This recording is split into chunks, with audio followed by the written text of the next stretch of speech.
is Gideon Maina. Now, President William Ruto has concluded his two-day tour of Nyanza region with a pledge to work with all Kenyans, irrespective of how they voted in the last elections. Now, he was warmly received by Siaya County leaders, including Governor James Orengo, who urged him to have a talk with Azimio leader Raila Odinga. Bramwell Bwire starts our bulletin with our story. President William Ruto was on a charm offensive mission in Raila Odinga's backyard in Siaya County. This coming just a day after holding a series of meetings with South Nyanza leaders in an effort to woo the region that has previously supported Raila Odinga. We want to be food secure.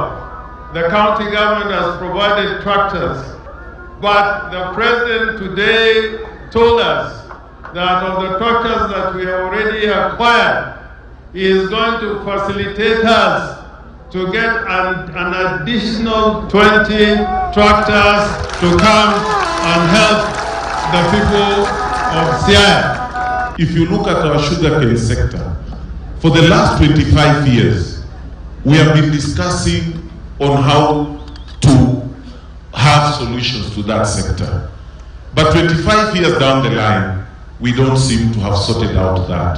And that has affected the economics of this region. We have another almost 300 million ambayo itatusaidia kufikisha maji kwa manyumba ya hao wananchi tukikamilisha hiyo program ya maji.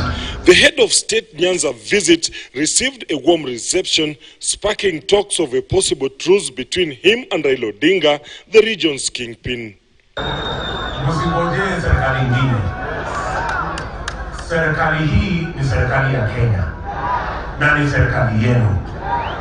Kwa hivyo mjipange na hapa, tupange maendeleo, mambo ya kura huko mbele, hiyo itajipanga yenyewe. Kwa sasa tupange mambo ya maendeleo ya wananchi wa taifa letu la Kenya. Kwa ile system mlikuwa mnalia mnataka imsaidie iko hapa sasa. Ndio mambo yako sawa.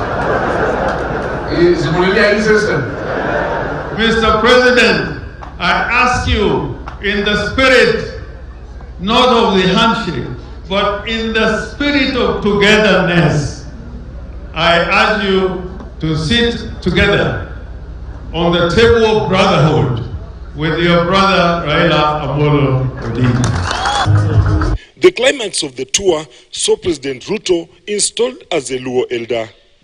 Bramwell Bwire, KTN News, Siaya County.